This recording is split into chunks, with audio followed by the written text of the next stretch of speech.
All right, members, folks, let's go ahead and get clocked in. Appreciate everyone being here for the Judiciary Committee today. It's a little hectic, a lot going on. If you go ahead and open up the, Madam Clerk.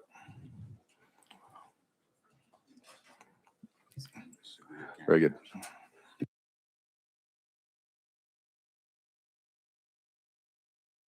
Members, has everyone had an opportunity to get checked in? Okay. Madam Clerk, take the roll. Mr. Chair, you have 15 members present. You have a quorum. Very good.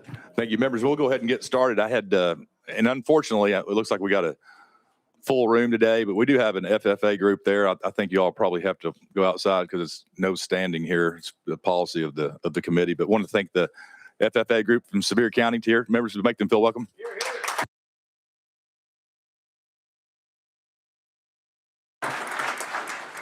And members, anybody else? Representative Garrett, you're recognized. Thank you, Mr. Chairman. I'd just like to introduce my shadow today from the Eagle Forum. She got the short straw and is with me. Her name is Rihanna Langley. If she would stand up, we can recognize her. Thank you all for being here. Appreciate you. Very good. Representative Alexander. Yes, I too have a shadow today, and her name is Harper Pavlik. And Harper is a homeschooler, freshman with the Eagle Forum. We're happy to have her with us.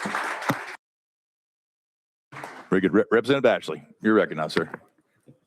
Thank you, Mr. Chairman. I'd like to recognize my wife, Angela, in the group today, and her coworker, Tracy, who's one of your constituents, and also Mayor Waters. I don't think anybody in Sevier County is left for the government, but Mayor Waters from Sevier County, Mayor Fox, Vice Mayor McCarter, Dustin Smith, City Administrator, Al Newton from Sevier County Economic Development, and I hope I've not left out somebody, and Roger Riddell from the Farm Bureau.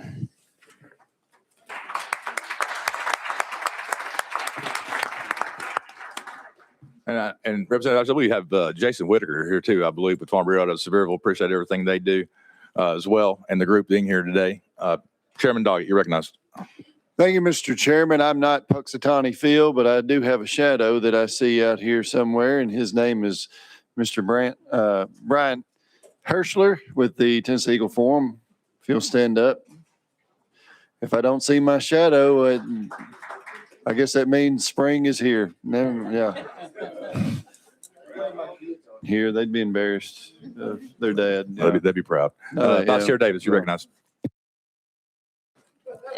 Thank you, Mr. Chairman. I also have a shadow from Tennessee Eagle Forum today. It's Twyla Tyler. Please stand up, Twyla. She's a homeschooler and she's in 7th grade. She should be in 6th grade, but she's so brilliant, she's already moved up to 7th. So God bless you. Thank you. Very good. Members, anyone else, personal orders, announcements before we get started? Okay, very good. One moment, and we're going to call on Chairman Eldridge. Is somebody sitting here? Oh, okay. I also have a shadow today, and his name is Caleb Nesmith. He's standing right back there looking for a seat. Please make him feel welcome. You're here. All right, that's all I have on the list. Members, anyone else? Going once, going twice, seeing none. All right. We're going to jump around just for a couple bills. If we could take up, we'll go ahead and take up item 1. We'll take up item 1, item 2, and then we'll go to Helton Haynes' bill. So you got a motion in a second. I don't see an amendment. Speaker Marshall, and you're recognized. Thank you, Mr. Chairman. This bill is brought to us by the Tennessee Banking Association. It's a 75-page bill. This bill is about modernizing Tennessee's commercial laws to keep up with today's technology. This would enact UCC Article 12, which would give our courts, businesses, and banks clear rules for how to deal with digital assets and how they can be owned, transferred, and used as collateral. More than 30 states have already adopted these updates. Tennessee is falling behind. And under Article 12, it's needed to provide clear legal rules for owning, transferring, and using digital assets, things that exist only electronically. With that, I'll answer any questions. Very good, and thank you for the explanation. Members, do we have any questions for Representative Marsh? Seeing none. Any objection to the question? All right, seeing none. Looks like we're ready to vote. Madam Clerk, if you'd open the board. Members, all those in favor of sending House Bill 1800 to calendar and rules, vote aye. All opposed, vote no. Has every member voted? Any member likes to change the vote? All right, Madam Clerk, take the vote. Mr. Chair, you have 16 ayes, 0 noes, and 0 present not voting. Very good. House Bill 1800 is moving to calendar and rules. Thank you, Mr. Chairman, committee. You're welcome. All right, that brings us to item 2, House Bill 734. So you got a motion and a second. I'm looking at House Amendment 12830. That is correct, sir. Member, you got a motion and a second. Members, we'll go ahead and adopt that amendment. Any objection? Seeing none. All those in favor of adopting House Amendment 12830 to House Bill 734, say aye. Aye. Opposed, say no. Ayes have it. Now we're back in the bill as amended, and you're properly recognized. Thank you, Mr. Chairman. House Bill 734. This bill deals with the 4-year statute of repose in construction defect cases. The U.S. Sixth Circuit Court of Appeals in a 2024 case has held that 4 years means 4 years. This bill would permit an additional necessary party to be brought into the case later if the initial lawsuit was timely filed within the 4-year statute of repose. With that, I'll stand to answer any questions. Very good. Members, you've heard the explanation. Any questions? Representative Johnson, you're recognized. Thank you, Mr. Chairman. So in the case of something like, say, the foundation, which you may not find until quite a bit later, that they would not be able to do anything after those 4 years about if there's a problem found in the foundation. Chairman Hicks. With my understanding, that would be the case. 4 years would be 4 years. Thank you. Very good. Members, anyone else? Any additional questions? Any objection to the question? Seeing none, members, look like we'll be voting to send House Bill 734 as amended to calendar and rules. Madam Clerk, open the board. Members, all those in favor, vote aye. All opposed, vote no. Has everyone voted? Anybody wish to change their vote? All right, Madam Clerk, take the vote. Mr. Chair, you have 13 ayes, 3 noes, and 0 present not voting. Very good. Members, House Bill 734 as amended is moving to calendar and rules. That brings us to item 3, House Bill 2270. You got a motion and a second. I'm looking at House Amendment 14001. Yes, sir, that's correct. That's it. All right, members, you got a motion and a second. We want to go ahead and adopt that amendment. Any opposition? All right, very good. All those in favor of adopting House Amendment 14001 to House Bill 2270, say aye. Aye. Opposed, say no. Ayes have it.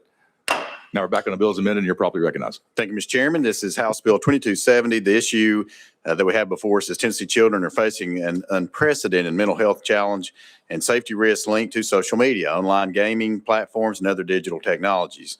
The Tennessee Attorney General's office is actively investigating and litigating cases against digital companies for harm to minors. In connection with the resolution of those legal claims, the state may receive significant proceeds. So the solution would be to create the Children's Digital Protection Fund, or the CDPF.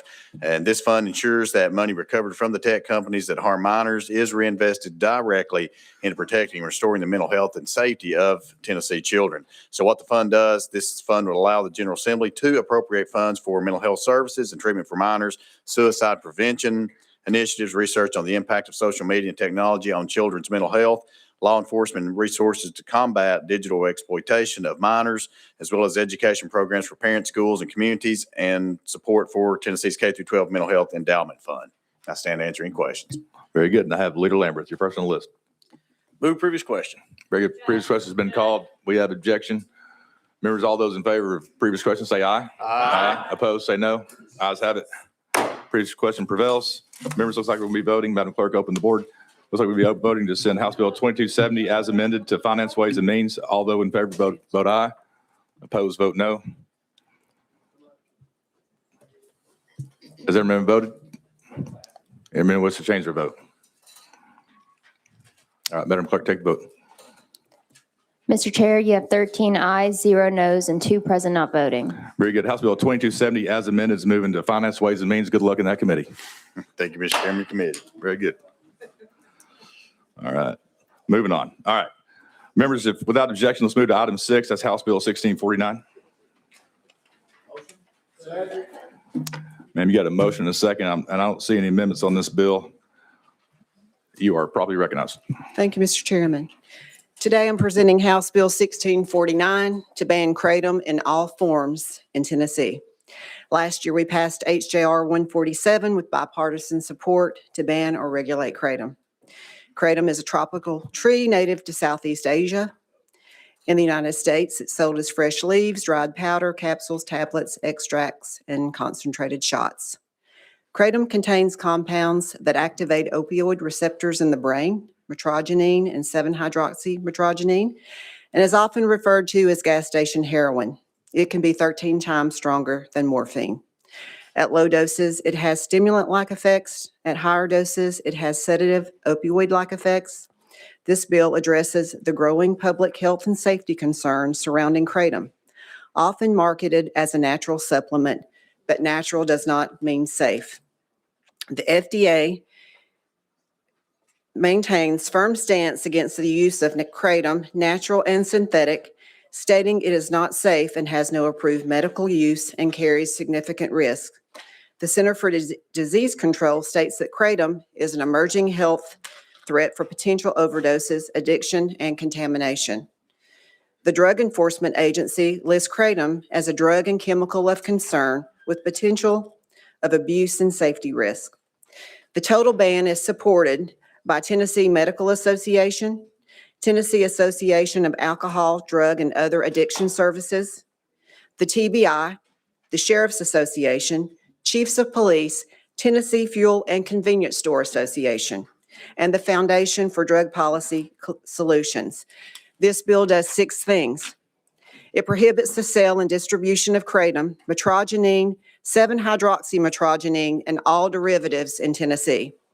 It establishes criminal penalties and strengthens oversight. It strengthens death investigations by requiring a county medical examiner to test for the presence of kratom during an autopsy when the suspected cause of death is a drug overdose. It expands toxicology testing in medical settings, requiring physicians who order toxicology testing for suspected drug overdoses or suspected neonatal abstinence syndrome to include testings for the presence of kratom. It updates workplace drug policy, requiring the Tennessee Department of Labor and Workforce Development to promulgate a rule adding kratom to the definition of a drug. And number 6, it designates this act as Matthew Davenport's law, effective date July 1st, 2026. Thank you, Mr. Chairman. Very good. And thank you for that explanation. Members, we have testimony on this bill. We want to go ahead and go out of session and hear from our guests. Any objection? All right, seeing none. We're going to go out of session and hear from Karen Davenport. I have Nicholas Conley, Matthew Bruin, and also if we could bring up Jack Henningfield, Heidi Sikora, and Sheldon Bradshaw.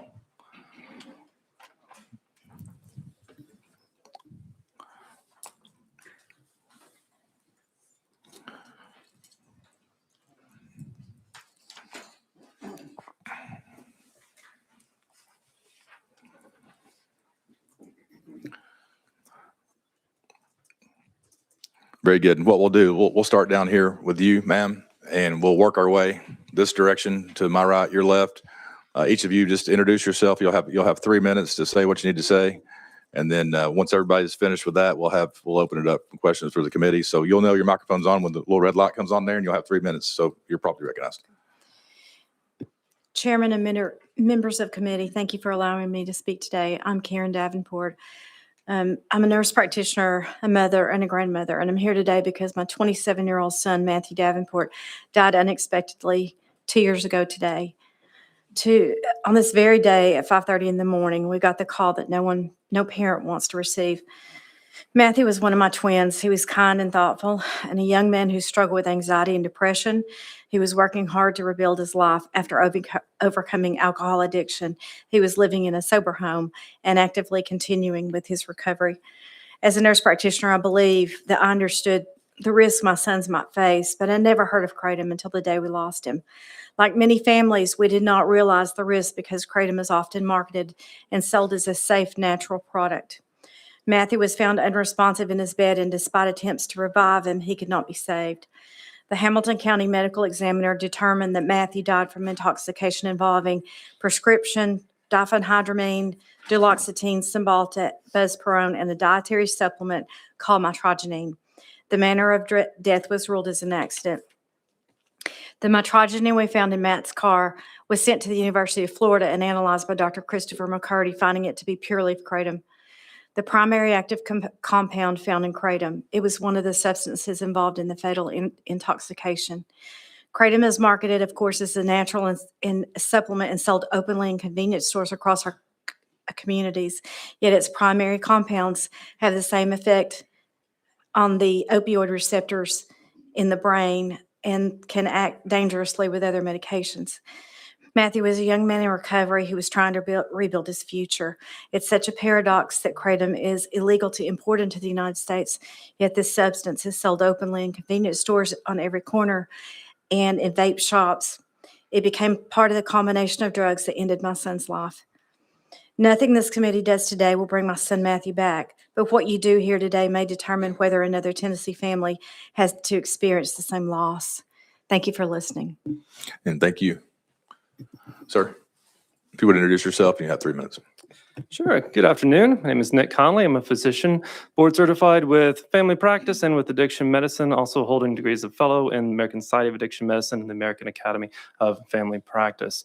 I'm medical director at Apex Recovery, which is a multi-center inpatient and outpatient, seeing approximately 120 folks a day. I did want to take time this afternoon to talk to you about kratom and about mirtazapine. We are seeing a distinct uptick in the amount of kratom treatment that is coming through our facility, both solo kratom and kratom combined with other substances. I did want to take a point to kind of hit a little bit on what does make kratom unique. We do see interaction with opioid receptors, also interaction with dopamine receptors. This does create a rather unique withdrawal profile that does take a bespoke way of treatment. So traditionally what we've used for fentanyl is not comprehensive enough to cover all withdrawal that we're seeing. In addition, the cytokine P450 pathway, not to get too much into biochem lecture on it, but your body has certain enzymes that is able to metabolize different chemicals in the body. Way to think about this, if I handed y'all a flat pack from IKEA, you could put together the chair, no issue. If I gave you 5 of them, you're gonna have to choose which one you go to first. And that allows the other ones to start to ramp up or kind of overflow. And that's one thing that we're seeing with this, particularly Benadryl, the diphenhydramine, duloxetine are metabolized through the cytochrome P450 pathway. So by utilizing kratom, natural, synthetic, doesn't matter, we are seeing those bits increase. In addition, the other thing we're really seeing about this is lack of almost consent or knowledge of what's happening with this. Again and again, I'm getting from patients, I didn't know. I thought it was natural. I thought it was supposed to be safe. Isn't this better than ibuprofen? But yet, stop using, delay in use, and we're starting to get into horrible withdrawal symptoms that we're then having to treat and engage with. We're seeing folks losing time at work. And in some cases, a urine drug screen at work wasn't positive, and unknowingly, I was using substance I didn't know. Now we're engaging in treatment. And so this is harming real Tennesseans on a daily basis and at an increased rate. So with all that combined, here today to really encourage passing of this so that we can get this stuff out of our state. Thank you for your time. Thank you. And you're next, sir. Thank you so much. It's a pleasure to be here today, speak to the committee, ladies and gentlemen. My name is Matthew Bruin. I'm a psychotherapist and an addiction specialist, PhD. I'm also the principal and CEO of Apex Recovery. Apex Recovery is a proud member of Tennessee. We serve men and women across the state who have issues with mental health as well as substance use disorder, which is why I'm here today, because this issue is an increasing one within our census and something that I'm very passionate about. I'm in a unique experience because you all have adopted me into your fine state. I've been here for 5 years, and I absolutely love Tennessee. It's the best place I've ever lived. I hail from Colorado originally and then came by Southern California for 23 years. I like to think of that time I was in exile. What I can tell you is both of my previous 2 states had similar things in common, and that is the legalization of marijuana and cannabis. I have lived my life through situations like we find ourselves today here in the state of Tennessee. What starts as a relatively benign small item quickly grows and expands until there are devastating issues that go across the state. And I would like to not see that repeat here in the state of Tennessee. You'll hear some arguments today, two of them being that somehow kratom leaf differs from 7-OH. I want to assure everyone that the distillation process and the synthesization process is no different from cocaine to crack or from hashish to cannabis. Cannabis at one point had 3 to 5% THC content. Today, there are places in this country that have legalized 90 to 95% amounts. We're seeing that same thing with kratom. Finally, I want to touch base just from a personal level. I want to tell you two quick patient stories. One about a man who lost his wife and family who was ingesting 5 big gulp glasses of, yes, loose leaf kratom daily. It is extremely addictive. And finally, I'm joined in the back row by my beautiful wife and daughter. My daughter had a individual who actually went to her school for a short period of time and happened to find his way into my rehab center just several weeks ago. He told me and asked me to tell you guys that as an individual who started smoking crack cocaine at age 13 years old, the most high he has ever been is on kratom. That young man has done every drug in the arsenal, and that was his comment. So I ask you all today, would you all want your sons and daughters to use this legally? Thank you for all your time. You're next, sir. Thank you. Hi, I'm Jack Henningfield. I'm from Baltimore, Maryland, at Johns Hopkins University School of Medicine, formerly with the National Institute on Drug Abuse. I'm trained in addiction science, been doing that for 50 years. I recently published a book, an authoritative text on kratom science, probably the only one in this room that's actually done science with 7-hydroxy and kratom in clinical studies in animals. I want to make a factual correction. There is a big difference between natural kratom, which contains almost no 7-hydroxy, and synthetic 7-hydroxy. And 7-hydroxy can be 13 times more strong on certain measures than morphine, not kratom. And I've done the research, and there's lots of research, mostly supported by the National Institute on Drug Abuse. I'm really sorry about the death. Any son, any child, that's the worst thing in the world. But what we need to reduce deaths across the board is regulation, not prohibition and criminalizing kratom users, of which there are about 500,000 in Tennessee. I'm in agreement with the FDA and the Secretary of Health, who in July released a report saying 7-hydroxy is a serious problem. It has opioid effects. We can call it an opioid. By the same criteria, kratom does not. And I've done my reports submitted to the FDA and DEA, and I concur with them. And the Secretary and FDA Commissioner also said 7-hydroxy is the problem.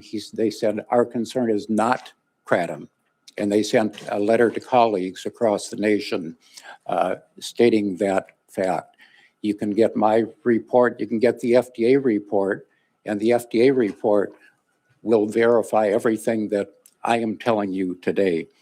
So most overdose deaths in this country are polypharmacy.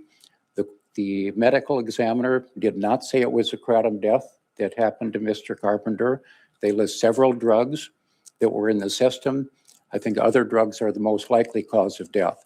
FDA's own statement on kratom lethality risk is, and I quote, deaths associated with kratom are rare and generally involve other substances. And right now we've got more than 20 million people using kratom. To illustrate their point, the FDA Commissioner and Secretary Kennedy included a chronic pain patient on their panel. And they wanted to make the point that even this is not an approved drug, people like her use it on a daily basis to manage pain, in some cases treating addiction. And that's what my colleagues are studying at Hopkins, and the National Institute on Drug Abuse is studying. How do we treat addiction? The most recent study that was another study just on that. So there's a big difference. I'm going to quote the FDA Commissioner. There is a world of difference between kratom and 7-hydroxy. So please take action, make regulations, ban 7-hydroxy as 19 other states have done. Thank you, sir. Thank you. That's all the time you have. Ma'am, you're recognized. Thank you so much.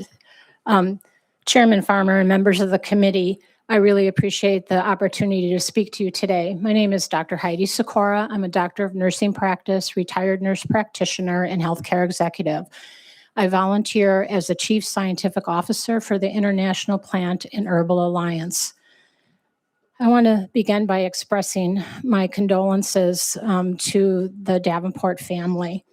Losing an adult child is a loss no parent should have to endure. Honoring Matthew's life requires that we tell the truth about what happened to him. The official Hamilton County Medical Examiner's report lists diphenhydramine, also known as Benadryl, mitragynine or mitragynine in kratom leaf, duloxetine, and buspirone intoxication. Mitragynine or mitragynine, the primary alkaloid in the natural kratom leaf, was included in the list of substances, but was not listed as the cause of death. The report did not identify the primary cause of death, except to say that it was intoxication by the multiple substances. The toxicology level tells the story clearly. The diphenhydramine or Benadryl level was 3,000 nanograms per milliliter. That level alone is a fatal level. So if he had no other substances in his system and had that level, it could have led to his death. Duloxetine and buspirone were also markedly elevated. These medications cause serious interactions, not just additive, but they actually multiply the interaction. And they can cause fatal central nervous system depression, cardiac arrhythmia, and serotonin toxicity. The manner of death was ruled accidental, not poisoning by kratom.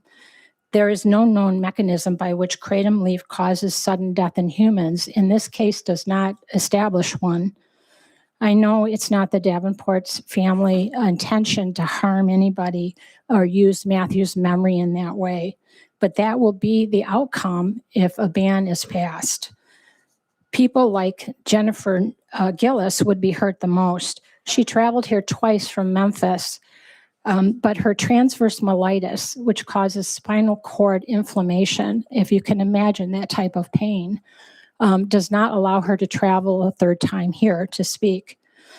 The medications available to her cause sedation and actual gait instability. Those are risks that she just cannot take. Natural kratom is the only option that she can tolerate that helps her function safely. A ban would remove the one tool she has left. A ban, HB 1649, would ban the plant itself, harming thousands, tens of thousands of Tennesseans who benefit from kratom for stability, pain relief, and maintaining sobriety. Thank you, ma'am. That's all the time you have, and appreciate I your testimony there. appreciate you. Sir, you're recognized.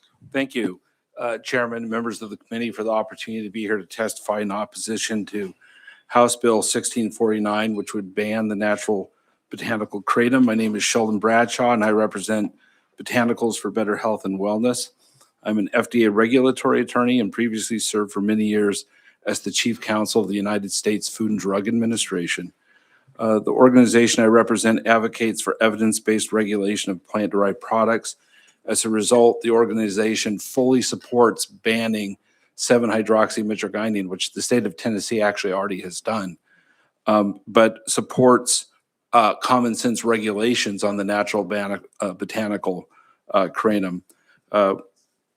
Kratom is a botanical in the coffee family that has been safely used for centuries in Southeast Asia and for decades by over 20 million individuals here in the United States.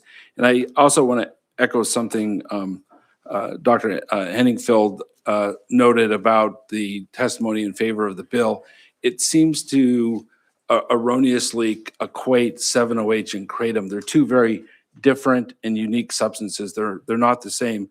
And the safety risks that you raised are solely attributed to 7-hydroxy and are not associated with kratom. Importantly, 7-hydroxy is a synthetic drug. Kratom is a natural botanical. First, the misconception about the two was perpetuated by the 7-OH industry itself, which used vignettes of kratom leaves. They called their products kratom. They called them natural, but that was a canard, and it had three purposes. One, to mislead consumers who thought they were using a natural botanical with a long history of safe use, to falsely suggest that they have the same safety profile, and to shift the blame for adverse events from 7-OH to kratom. Second, when kratom leaves are first harvested, they don't even contain 7-OH. 7-OH only happens post-harvest through oxidation and only in minor trace amounts. But entrepreneur and chemists discovered that if they take mitragynine from the kratom plant and force and expose it to toxic reagents like the ingredients you would find in Drano or pull shark or bleach, those oxidizing chemicals would convert the mitragynine to 7-OH. And so what 7-OH is, rather than the 0.0002% of 7-OH that you would find in post-harvest kratom leaves, it's now 95% or 94% pure 7-OH. They're very different. And I think a simple analogy nicely illustrates the difference between the two. If you took the most common alkaloid in coffee, which is caffeine, extracted it, exposed it to harsh oxidizing agents, turned it into a new chemical entity, no one would call that chemical entity coffee. It's no longer coffee. And the same thing is happening to kratom. The kratom leaf has been safely used for centuries, but bad people are extracting the mitragynine, exposing it to toxic chemicals, and making it deadly poison. Very good, and thank you for that. Members, any questions for our guests? Representative Johnson, you're recognized. Thank you, Mr. Chairman. To Dr. Henningfeld, do we have enough science currently to guide kratom regulation? Because it seems that what I'm hearing, it does have good uses. There's a difference between the actual botanical and the chemical. So could you speak to, is there science to do the regulation that you all speak of? I love that. We have a mountain of science, and the reason is the science started in Southeast Asia a couple of decades ago, but the National Institute on Drug Abuse got involved about a decade ago, a little more, because kratom's got a lot of useful alkaloids that look like they could be safer medicines of the future for pain, anxiety. So right now, NIDA has put at this point more than $100 million into kratom research at Johns Hopkins, many universities. The publication rate is now up to 140 publications per year. I'm on a national meeting this Saturday in San Antonio where the keynote session is all on kratom, pharmacology, and toxicology. So that's why we've got the science to back the regulation. What is the standard for 7-hydroxy? At this point, we're saying no more than 1 to 2% alkaloid. We have science for what should be looked out for in state regulation. Yeah, we've got a mountain of evidence, and you can Google my reports or publications, which list probably 300 or 400 publications just in the last 5 to 6 years. And so you're not against regulation. I mean, you're not against regulation at all, but you are against banning because of those that can use it for positive reasons. We need regulation. We need regulation. Nature got it right in the case of kratom. Natural products aren't safe because they're natural. But in the case of coffee and kratom and some others, nature got it pretty close to right.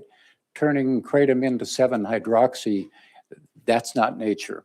And we need regulation, just like my father-in-law brought regulation in Tennessee to fireworks and helped save the industry in the 50s. Thank you. Representative Garrett, you're recognized. Thank you, Mr. Chairman. Ms. Davenport, I'm so sorry about your loss, but I could follow you. The other 5, I know the 2 of you are for this piece of legislation, the other 3 are not. But you all said so many words in your testimony, I really have no idea what you're talking about.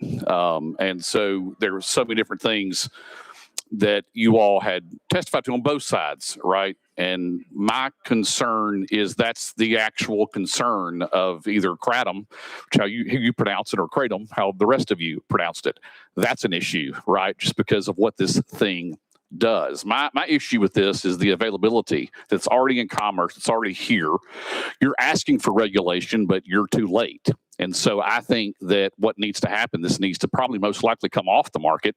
We figure out what it is. If you say there's a mounds of research out there, a simple Google search doesn't tell me what kratom or kratom is.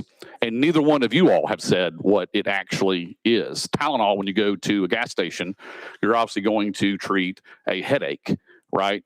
I'm hearing words like morphine, opioids, and things like that, dopamines, and all these words y'all are saying that's usually in a controlled environment that's a very serious side effects to someone walking in to get gas that can get something like this that believes that they're going to cure all their ailments or all their pain. So my question is, what is it? Why is it?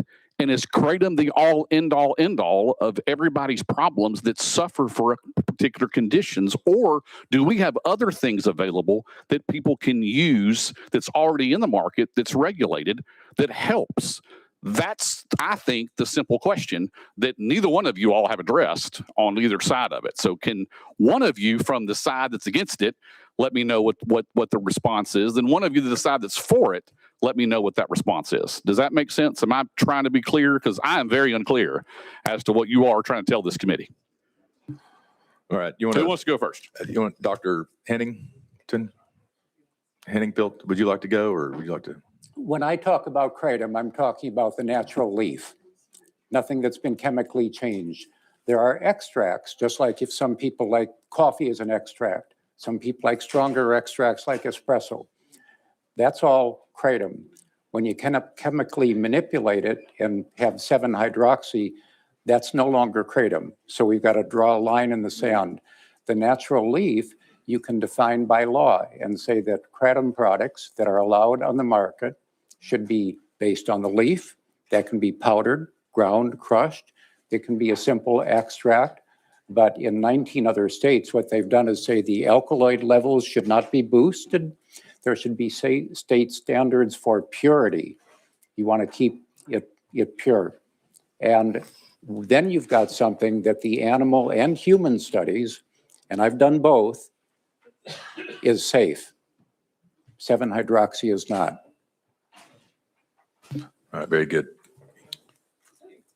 So love to spend a lot of time trying to get through the individual demystifying of all this, because I understand we talk all this science school-y. Just talk like we all don't have medical degrees up here. Yeah.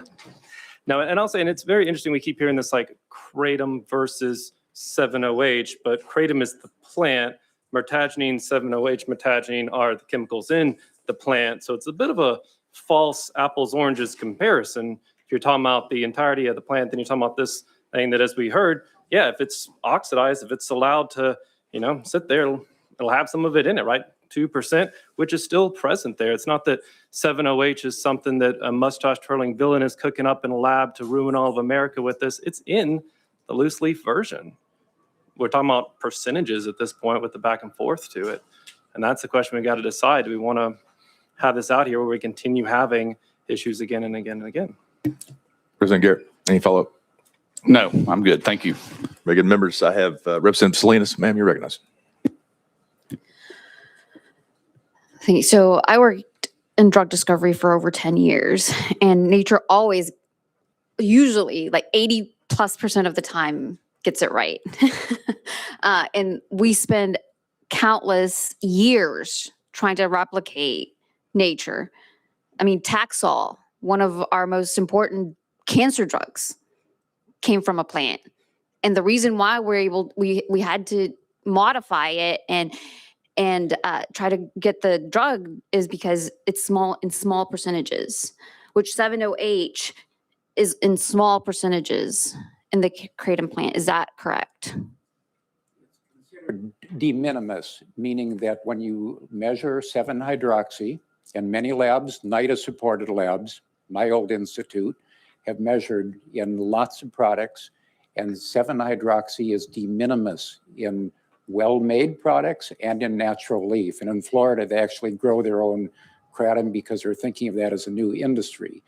7-hydroxy, but everything, this water is not distilled water. It has a level that's allowed for contaminants. That's what regulation does. It sets standards. And so we need a standard to make sure that you can't, no matter how much kratom you consumed, you would not get a harmful amount of 7-hydroxy. State standard can do that. Representative Salinas, any follow-up? Yeah, and I've heard y'all say multiple times that you're not against regulation on the 7-hydroxy version of the alkaloid. And you didn't bring up this bill, so you didn't have control on what gets in the bill or doesn't get in the bill. Do any of the other alkaloids bind the mu receptor, the opiate mu receptor? Yes, several do. And mitragynine does, and we call it a partial agonist because it has a very weak effect. So I did an FDA model study with rats where we tried to find this lethal dose of, sorry about this discussion, of mitragynine. We pumped as much mitragynine as we could, given the size of the rats. There was no lethal dose. The comparator was oxycodone. Animals in that condition by the FDA recommended doses died. 7-hydroxy, on the other hand, you can kill animals with. And 7-hydroxy has the characteristics that is fueling the opioid epidemic. Powerful brain reward in animals. Again, rats, my favorite animal subject, and people. Mitragynine does not. Mitragynine actually reduces animal taking of morphine.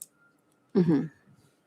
All right, Representative Salinas, any follow-up? Yeah, no, thank you for that clarification, because I think that dictates the binding affinity of those, the receptor to that molecule dictates everything that happens after. So thank you for clarifying the other alkaloids in comparison to 7-OH.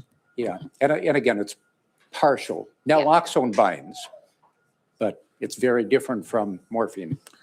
Very good. Members, anyone else have any questions or comments for our guests? I'll have no one on the list. All right, any objections going back into session? All right, seeing none. I appreciate y'all being here. We're back in session. On the bill.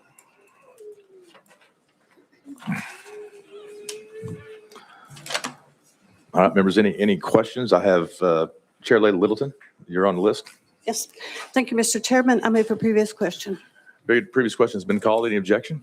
Seeing none. Madam Clerk, you'd open the board. Members will be voting to send House Bill 1649 to Finance, Ways and Means. All those in favor, vote aye. Opposed, vote no. Has every member voted? Would any member wish to change their vote? All right, very good. Madam Clerk, you take the vote. Mr. Chair, you have 16 ayes, 2 noes, and 1 present not voting. Very good. House Bill 1649 is moving to Finance, Ways and Means. Thank you, Mr. Chairman and committee. All right.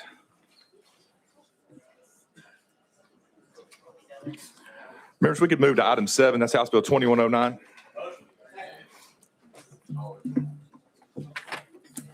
President Boyd, I'm looking at House Amendment 13410. That's what I'm showing, Mr. Chairman. We got a motion and a second. Members, any objection to adopting this House Amendment to the bill? All right. All those in favor of adopting House Amendment 13410 to House Bill 2109, say aye. Aye. Opposed, say no. Ayes have it. Now, back in the bill is amended and you're properly recognized. Thank you, Mr. Chairman. Committee members, House Bill 2109 would create civil liability for individuals or entities that pay demonstrators to participate in a protest if that demonstrator commits certain offenses, including but not limited to rioting, aggravated rioting, disorderly conduct, obstruction of highway, harassment, civil rights, intimidation, civil disorder, etc. Thank you, Mr. Chairman. I'll take any questions. Very good. Representative Johnson, you're recognized. Thank you, Mr. Chairman. I guess my question, and tried to ask this question in subcommittee as well, but to my knowledge, we have not had anything like that or any proof of that in this state. The only paid protesters I'm aware of are January 6th. And so has there ever been a situation where there were paid protesters in Tennessee? I know it's a talking point, but I have never, ever seen proof of this, even though I've actually heard members of this body say there was proof, but it's never been demonstrated to my knowledge. Are you aware of proof? Representative Boyd? Yeah, thank you, Mr. Chairman. As you mentioned, we've got a lot of anecdotal stories or evidence that people have brought up, but has law enforcement or the courts ever acknowledged this? No, because there's never been a bill where we've collected that type of information before. Very good. So Any this follow-up, would be a Representative? first of a kind. Any follow-up, Representative Johnson? Yeah, I guess. I mean, it seems like we're following something. There's literally no basis in proof other than the proof from what happened in DC on January 6th. That's where we saw paid people being present. But it's not something that's ever come up in Tennessee. So thank you for your answer, I guess. Very good. I have Representative Powell, sir. You're waving off. Representative Salinas, you're recognized. Thank you. The only anecdotal time that I've remembered here in Tennessee has been when we had Medicaid expansion back in 2014, and the people that were fighting against it were busting and they were blocking people sitting in. And anyway, that's the only anecdotal time that I've heard here in Tennessee. I think that was kind of what you mentioned. But how are you going to prove that someone was paid to be, are like their bank statements going to be gotten, are their W-2? I don't know how you would even prove that, because you would have to prove not only that they got paid, but that they were explicitly paid to protest. Representative Boyd? Yeah, thank you, Mr. Chairman. And so liability is established by preponderance of evidence, and they don't have to be criminally convicted to do this. But if they, let's just say that you come out and you're protesting and you are paid, and one thing leads to another and you burn a building to the ground. The financier of that is going to be civilly responsible for the torching of that building. That would be found out when the person was arrested. Law enforcement would discover that. And so in that case, the financier would pay for it. And the Attorney General is also authorized to bring civil action in the public interest and recover cost and legal fees as well. Any follow-up, Representative Salinas? Yeah, so it would be like you have to get their W-2s, checks. How are you going to prove that they were paid? Representative Boyd? I imagine that law enforcement would question them, and then they would look at financial records if it reached this level.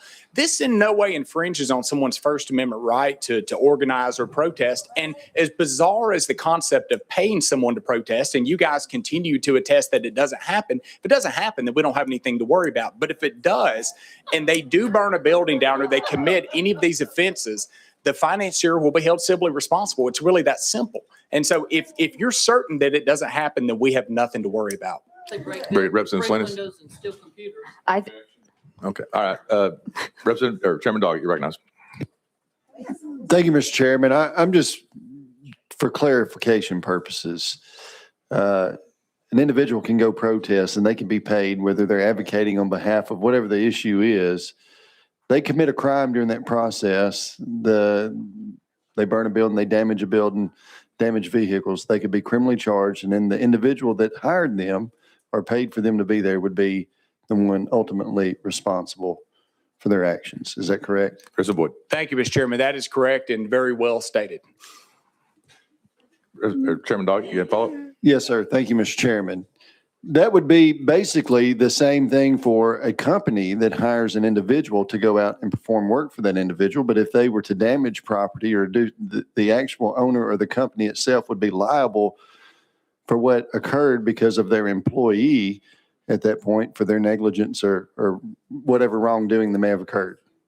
President Boyd? Yes, that's my understanding of how that would work as well. Perfect. Thank you. Very good. Leader Lamberth, you recognize. Mr. Chairman, it's always interesting when folks claim that something's spurious and not existing. I'm just going to mention one company of many that does this. Check out Crowds on Demand sometime. It's a really interesting service that is provided. And there have been a number of protesters that have come down here that have not necessarily come through this company, but several others that are paid to be here. There are several citizen advocates, like many of the ones we have here today, that are extremely good advocates. And it's great. Some of the loudest and first to respond are some of those that may or may not be working for some of these companies.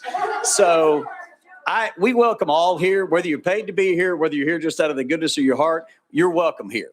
So, but to pretend like there's not companies like Crowd on Demand that's out there that does this guy actually staged one time a service for a guy that pretended to be a king and an entourage around him to go through a public setting to get attention. If you want a crowd, there's plenty of companies out there that'll pay for a crowd. So to act like this is somehow or another hypothetical or to tie it to some political event, again, we appreciate anybody who wants to come to the Capitol, whether you're paid or whether you're coming down here on your own dime. But let's not pretend like it's not happening. Very good. Representative Travis, you recognize, sir. Thank you, Mr. Chairman. Move previous question. Very good. Members, previous question has been called. Any objection? All right, seeing none. Members, looks like we're ready to vote. Send House Bill 2109 as amended to calendar and rules. Madam Clerk, if you'd open the board. Members, all those in favor vote aye. Opposed, vote no. Has every member voted? Any member wish to change the vote? All right, Madam Clerk, if you'd take the vote, please. Mr. Chair, you have 15 ayes, 4 noes, and 0 present not voting. Very good. House Bill 2109 as amended is moving to calendar and rules. That brings us to item 8. It's House Bill 2112. And I'm looking at a slew of amendments here. I'm looking at House Amendment 15830, I believe. Mr. Chairman, that is the amendment, and there's a second one, but this one needs to be adopted first. Okay, very good. Members, any objection to adopting House Amendment 15830 to House Bill 2112? All those in favor say aye. Aye. Opposed, say no. Ayes have it. And I'm looking at an untimely filed amendment. Members, I'll need a motion on House Bill 15991. I have a motion and a second. All those in favor of adopting or taking up House Amendment untimely, House Amendment 1591, say aye. Aye. Opposed, say no. Ayes have it. Now we're on House Amendment 15991. And Representative Boyd, if you just tell us what that does. Mr. Chairman, this untimely filed amendment simply strikes the word potential from potential beneficiary, leaving it just straight beneficiary. That's all it does, Mr. Chairman. It just does simple change, immaterial. Members, any objection to adopting House Amendment 1591 to House Bill 2112? All right, seeing none, all those in favor say aye. Aye. Opposed, say no. Ayes have it. And then without objection, we'll roll both amendments into one. Now we're back on the bill as amended, and you're probably recognized. Thank you, Mr. Chairman and committee members. Several people from the nonprofit and charitable community came to me and said that when someone dies and they leave money to the nonprofit or the charity, it's becoming more and more difficult for that money to actually leave the account, whether it be deposit accounts in a bank or whether it be brokerage accounts that are investments. And a lot of times the managers of the money will ask for more and more information, sometimes social security numbers of board of directors at the charity or the nonprofit. So what this does, this establishes a standardized affidavit process and restricts some of the questions that they can ask and puts kind of a timeline on how long they have for the beneficiary to receive these funds. And just to clarify, because this did come up, this is for non-probate assets. Mr. Chairman, I'll take any questions. And thank you for the explanation. Members, any questions for Representative Boyd? Representative Johnson, I have you, and we'll go to you, pal. Yeah, just a quick one. So this is different in that it requires a little more information and on the agency. Is that correct? I mean, I really want to get at how this is different from what we're already doing. Representative Boyd. So right now, each institution can ask for their own form to be filled out, and they can ask for very detailed information that's well outside the scope of what the person that passed away, would have expected. And so this just says there are certain questions that you can ask. If it's clear who the money is going to, once you fill out this affidavit, you need to release the funds in a timely manner. There's some more details without getting too granular, but essentially this will expedite the process by which these monies will be received by the nonprofit or the charity. So it makes a change in the information, whether it requires less or more, but that's what it does. And the necessary information and the timeliness of getting the money out. Is that correct? Yes, I suppose it speeds the process up and it reduces yes. Reduces. Yeah. Okay. Thank you. Representative Powell. So follow-up question, similar. The intent of this is to make it so nonprofits can receive funds easier and not allow like financial institutions to block the transfer of those funds. Representative Boyd. Thank you, Mr. Chairman. Absolutely. That's what it does. Okay. And it also standardizes the form, you would have a standard form. Would the Secretary of State provide that, or where would that be? It's not really a standard form. It's just a standard affidavit process. Questions? Okay, thank you. Members, anyone else? Any objection to the question? All right, Madam Clerk, if you'd open the board. Members, all those in favor of sending House Bill 2112 as amended to calendar rules, vote aye. Opposed, vote no. Is that member voted? Any member wish to change their vote? All right. Madam Clerk, you take the vote, please. Mr. Chair, you have 19 ayes, 0 noes, and 0 present not voting. Very good. House Bill 2112 as amended is moving to calendar rules. Thank you, Chairman and Committee. Thank you. That brings us back to item 4. Members, item 4, House Bill 1903 by Chairman Terry. You got a motion and a second, and I'm looking at House Amendment 14548. That is correct. Members, you want to go ahead and adopt this amendment? You got a motion? You got a second? Any objection to adopting House Amendment 14548 to House Bill 1903? All those in favor say aye. Aye. Opposed, say no. Ayes have it. Now we're back on the bill as amended, and you're properly recognized. Thank you, Chairman and Committee. And this bill is concerning the homestead exemptions. It addresses a gap in current Tennessee law by ensuring that upon the death of the head of household, the homestead exemption extends not only to the surviving spouse or a minor child, but also to an adult who has developmental or intellectual disability and continues to reside in the home. Currently, the exemptions statutes protect the surviving spouse and the minor child, but they do not explicitly protect those with significant disabilities in the same way. And so this would correct that omission. These vulnerable Tennesseans are eligible for an ABLE account. And I appreciate the treasurer for bringing that to my attention. And so that amendment that we adopted, those individuals would be able to place those funds in the ABLE account to help with their needs as well. So I'd appreciate your support. Very good. Members, you've heard the explanation. Any questions? I have Representative Salinas. I really like this piece of legislation, but it just has some clarifying questions. There are limits on ABLE accounts per year. I think it's like around $19,000, how much can be deposited. If the amount were to exceed that, where would the money go? Representative Boyd, or excuse me, Chairman Terry. I apologize. Thank you. I'm not sure that those amounts, I can get you that amount on there. The exemption is $35,000 on this homestead exemption. So if it goes above that, it would be like anybody else. They would have that funds. They would keep it themselves. They would not put it in that account they would use it for themselves. Representative Salinas. Yeah. Because if they keep that to themselves, then they lose their benefits. And that is my concern. And I know ABLE accounts are governed by federal law, so I don't even see a way we could extend that. So, because if it's 35,000, that in between of 19 to 35 could potentially lead them to lose all their benefits, especially if they have severe disabilities. Chairman Terry. Yeah, I don't have an answer to you for that. I do know that the accounts can be up to 100,000. That's what I have on here. Right, yeah, that's the total, but per year it's 19. Okay. Members, anyone else? Can I ask legal? Oh, absolutely. Go ahead. Can you clarify the numbers of, is it 100,000 or 19 per year in terms of the amounts that ABLE accounts are able to have in them?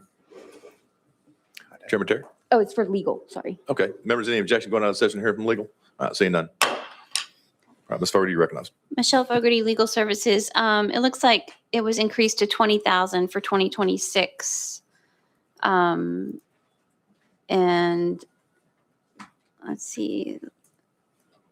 There's up to an additional 15,650 who don't have some sort of retirement plan. Sorry, I'm trying to Google this. Let's see. Up to $100,000 in savings.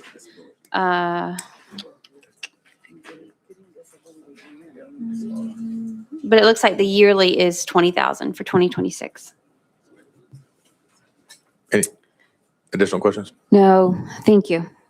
Members, anyone else have any questions for legal while we're out of session? All right, seeing none, any objections, going back in session. All right. All right, back on the bill. Members, any additional questions for the sponsor? All right, seeing none, any objection to the question? Seeing none, Madam Clerk, you'd open the board. Members, all those in favor of sending House Bill 1903 as amended to calendar rules, vote aye. Those opposed, vote no. Every member voting, member, let's change the vote. Very good. Madam Clerk, you take the vote, please.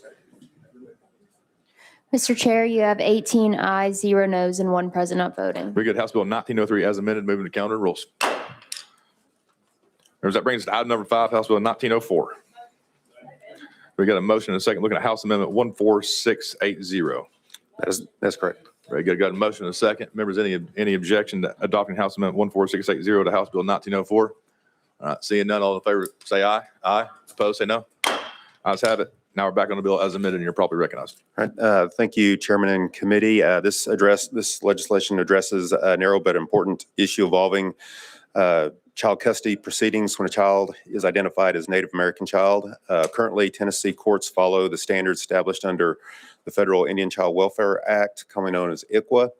In 2023, the United States Supreme Court upheld the constitutionality of ICWA in the case of Holland versus Brackeen, affirming Congress' authority in this area. As a result, ICWA continues to govern these proceedings today, and that's a positive, and this bill does not change that.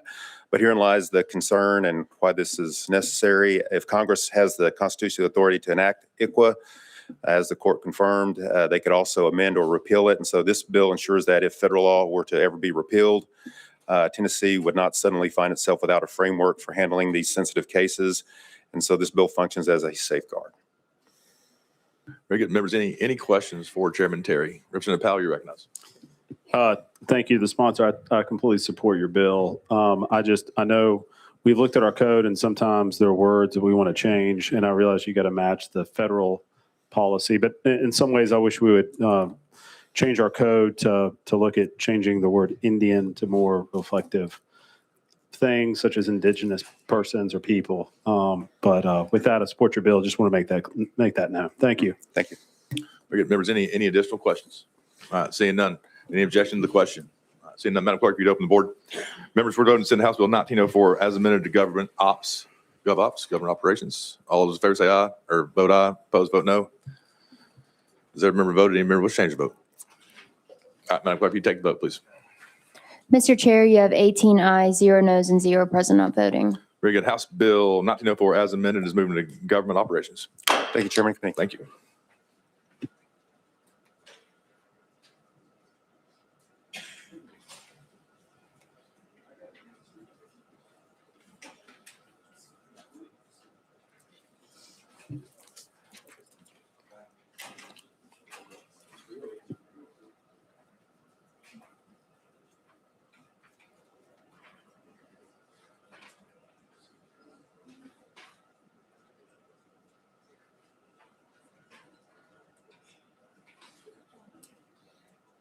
All right, members, without objection, we'll move to item 19. That's House Bill 1837.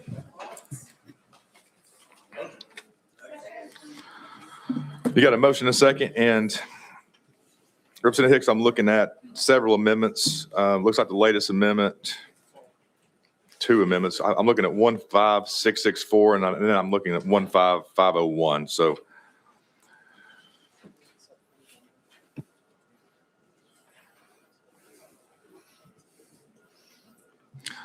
Representative Hicks, would you like to adopt a subcommittee amendment that we had put on in subcommittee? It looks like we have an amendment by Chair Lady Davis and one by Leader Lamberth. Yes, sir, Mr. Chairman. Okay, members, that would be House Amendment 13797, which we adopted in subcommittee.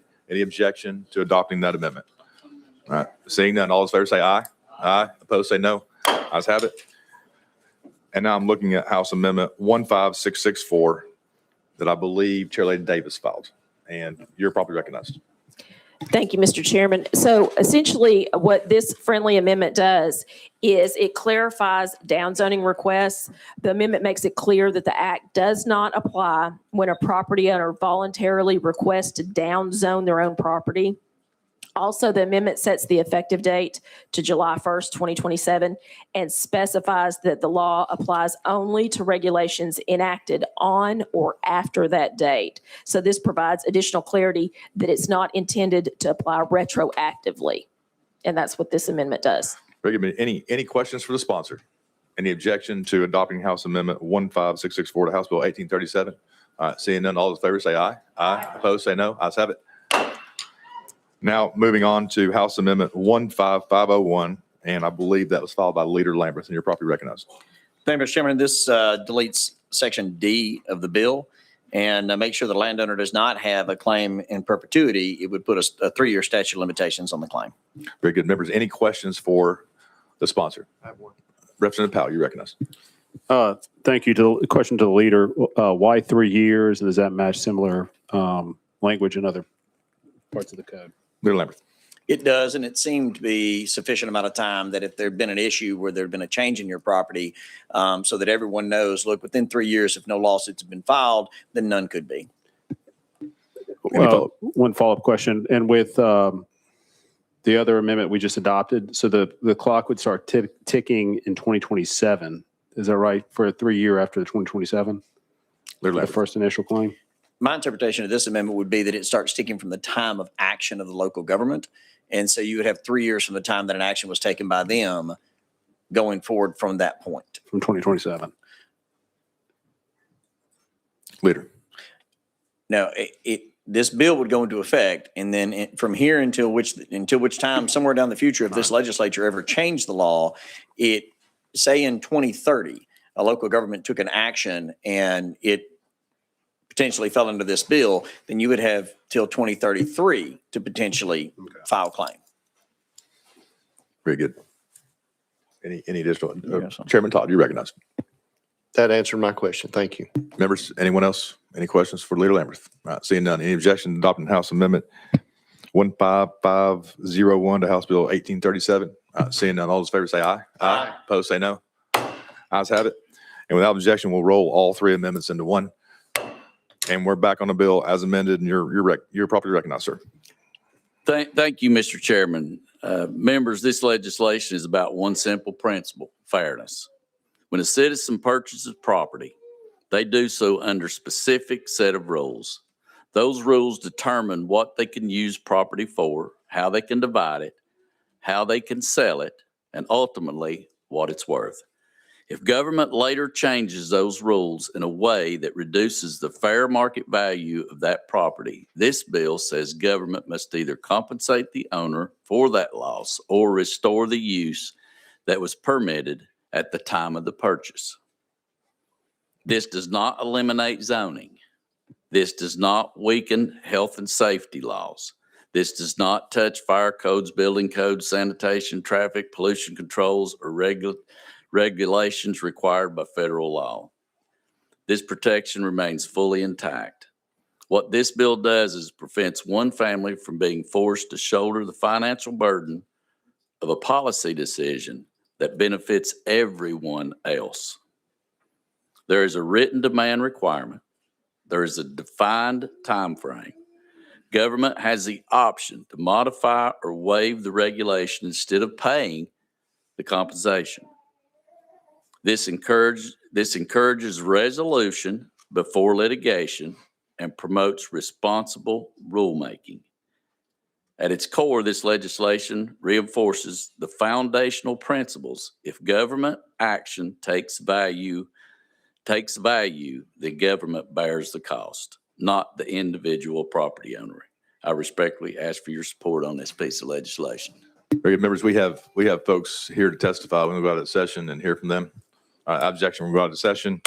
We'll hear from George Nolan, Micah Wood. I have Mayor John Edwards.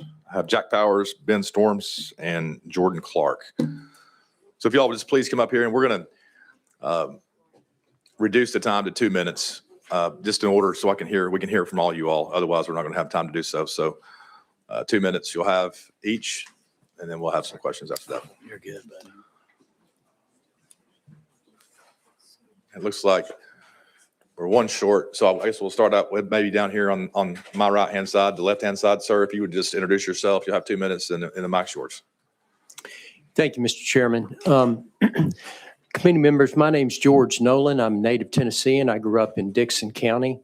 I'm also a farmer, and I'm a lawyer with the Southern Environmental Law Center, and I'm grateful to share my thoughts on this bill. I'm here to emphasize the importance of local governments in your districts retaining the freedom to thoughtfully manage growth in our communities. If this bill passes, land use planning in Tennessee will become a thing of the past because this bill destroys most of the tools in the growth planning toolbox. This legislation authorizes landowners to sue local governments anytime counties or cities adopt land use laws affecting property values. And it forces local governments to pay attorney's fees and expert witness costs of the claimants who sue them. The legislation will shut down growth planning because zoning laws by their nature affect land values. And under this legislation, whenever a city or a county commission tries to regulate what's something new that's going on in their community, then they're going to be sued for it. So let me give you an example. Let's say that an out-of-town company has purchased several homes in a residential area, and they're turning those into Airbnbs, and the local folks are getting upset about that. Well, if this bill passes, then the county or city government can't do anything about that new phenomenon in their community because they'll be sued if they adopt a land use restriction that these out-of-town companies object to.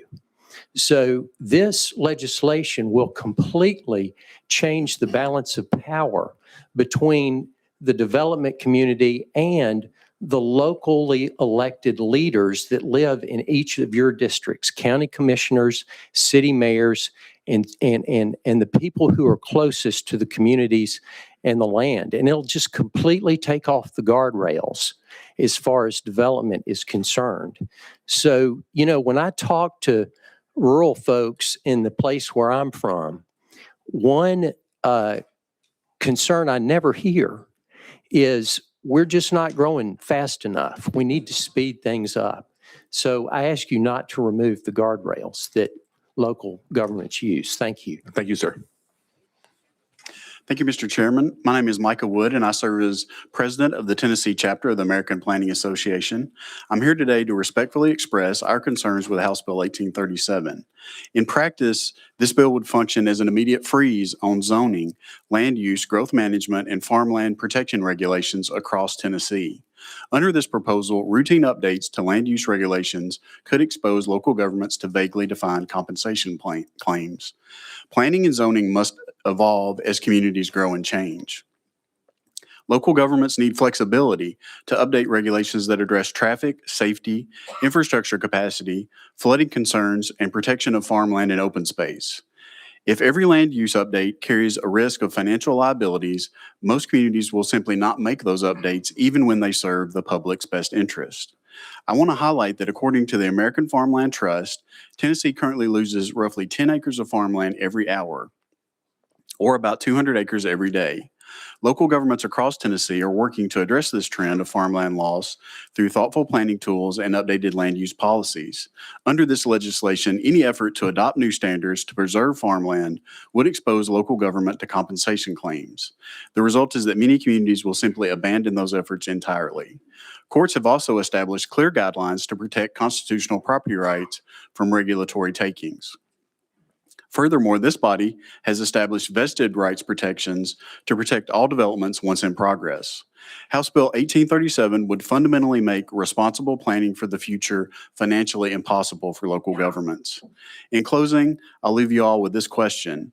Should local taxpayers be expected to shoulder the financial burden of simply properly planning for their community's needs? On behalf of the Tennessee chapter of the American Planning Association, I respectfully ask the committee to carefully consider the long-term implications this legislation would have on our local community's ability to plan responsibly, protect farmland, and manage growth in the public interest. Thank you for your time. And thank you. Sir, you're recognized. Thank you, Chairman. My name is Jack Powers, and I'm the Vice President of Policy and Advocacy at Beacon Impact, and I'm joined by my colleague, Ben Storms, who's an attorney at Beacon. I want to thank the chairman, or I want to thank the sponsor for bringing this piece of legislation. Beacon supports this piece of legislation. I don't want to go over too much of what Representative Hicks has already said because he's made a great point of what an important piece of legislation this is to enshrine property rights in the state of Tennessee. I do want to mention the right to own property is a cornerstone of freedom.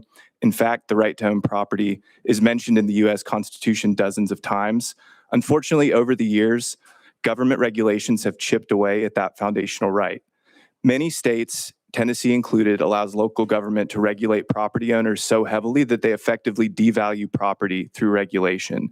And that is what this piece of legislation is designed to do. It is designed to help property owners maintain the value of their property and seek compensation if a land use regulation that has been enacted on their property devalues that property. I do want to take just a moment to respectfully push back on some of the statements that have been made thus far. I want to clarify, this is not a piece of legislation designed to increase lawsuits or allow property owners to go directly to court. In fact, it's designed to do quite the contrary, which we've seen play out in other states as well who have similar laws. The goal is for a property owner to seek several different forms of compensation before court ever becomes a question. So before we talk about going to court, there are multiple options that have to take place. The property owner has to make a written demand and say, hey, I've been affected by this land use regulation. From that point on, the local government has the choice to either exempt them from that zoning or decide to fairly compensate them. And there's a negotiation process that can happen. Only after that has been exhausted does court become a consideration. So I do want to close and clarify that this will not result in excessive lawsuits as has been previously stated. Thank you, Chairman. And thank you.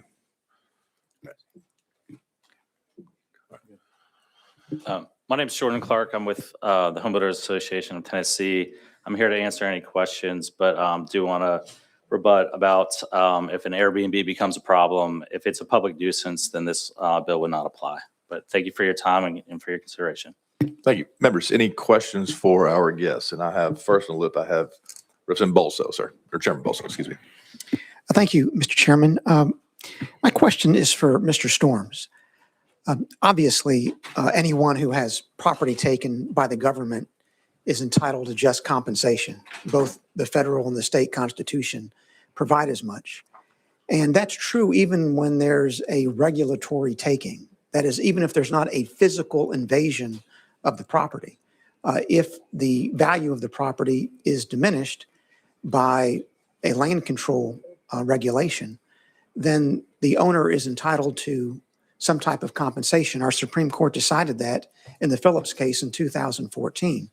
And typically, the courts look at three factors in determining whether a property owner is entitled to just compensation. They look at the economic impact of the regulation, they look at the investment-backed expectations, and they look at the character of the government action. And so my first question, Mr. Storms, is why is it that our current law regarding regulatory takings is not adequate to supply the needs of Tennessee property owners? Yeah, no, thank you for that question. So the test you're referring to is called the Penn Central test. It's a famous Supreme Court case in the 1970s, and Tennessee has adopted federal law. That test is very pro-government. I think the last study I saw, only 6% of property owners can even win that case. And I have litigated those, and I lost because they're very hard. And so what this bill does is they try to rebalance it. So under Penn Central, there are cases in the federal circuit court and in Tennessee where the property owner lost 95% of their value and there still was no taking. And so the Penn Central test has been widely criticized by many scholars and property rights advocates that it does actually not protect property rights. And what this bill does is actually make it more of an even distribution of people's rights. And so the current setup right now is that government has most of the power, and so it's unbalanced, where this bill is trying to at least equalize it and have more of a level playing field between government and property owners. Chairman Bolso. Thank you, Mr. Chairman. Let me just ask you a question about the application of this bill if it were to pass. I mean, take a property owner, say a farmer who's had a farm in the family for generations, say 100 years, and the farmer has no intention ever in the foreseeable future of developing it. If the local government were to pass a zoning ordinance that restricts the potential development of the property to, say, lots that are not less than 5 acres, would that farmer be able to obtain compensation from the local government, even though the farmer never had any intention of developing his property? Well, if the farmer didn't have any intention developing, it'd be odd why he wanted to use it, because he has to show that he was going to use his property. But, you know, that can still happen. There's actually in Wilson County, these increased minimum lot sizes, and a farmer actually wanted to subdivide his land so each of his children could build a house and stay on the land. they increase their minimum lot size, and so that farmer can no longer do that. And so in that scenario, under this bill, that farmer could go and say, well, I had a plan to subdivide to my 4 children and build them houses, but now I can only give 2 of my children and build houses. So this bill would kick in then. But, landowners aren't committed to suing. It's usually when they had an investment plan and then the government came in and changed their use is the purpose of the bill. Thank you, Mr. Chairman. Thank you, Mr. Storms. Representative Johnson, you recognize. Thank you, Mr. Chairman. Heard a couple of things that were very concerning, and I wonder if you all could expand on when I heard about how this affects rural communities and especially farmland. I'm already hearing from the ag campus at UT of Tennessee Family Farms and the struggle this year of how many we're going to lose. And so a little more information about how that affects those rural communities and farmland. But also, I just heard someone say that you all said that this bill was designed to create lawsuits, but correct me if I'm wrong, but what I understood that you all said that lawsuits would be a consequence of this bill, never indicating that it was a design of the bill. I think that if this bill passes and any county or city government decides to adopt any sort of land use restriction, it could be buried by an avalanche of expensive litigation.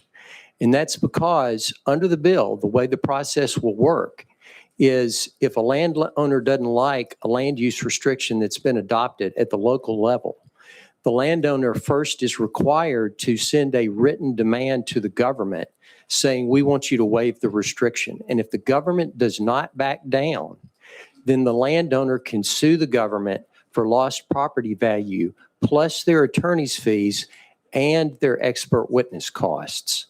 So it completely changes the balance of power between local county commissions and local city governments and developers that want to do something for a particular piece of land. So it's really, really going to speed things up. We've got 95 counties in Tennessee, and more than half of those counties don't have a county zoning code. But we're developing very, very, very quickly. So those county leaders need to have tools in their toolbox so that they can thoughtfully manage that growth on behalf of their constituents. But if we pass that bill, then there's never going to be another county that adopts a county zoning code because they'll be sued for doing so by all the landowners that don't like the restrictions that have been adopted. So from my respectful perspective, this legislation kind of rigs the game from Nashville in a way that's unfair to the local leaders who know the most about what's happening in their communities. And that's where these important land use decisions should be made. They shouldn't be made with lawyers who now, there'll be a cottage industry of lawyers who specialize in suing local governments on behalf of landowners that are upset about zoning restrictions. And that's not the way land use planning should work. Very good, members. And we're at a hard stop. It's 1:30. So without objection, we'll go back in session. And I'll take a motion to adjourn. Motion to adjourn. And I'll roll all remaining bills. We roll to next week's calendar. So without objection, we're adjourned. Really glad you were here.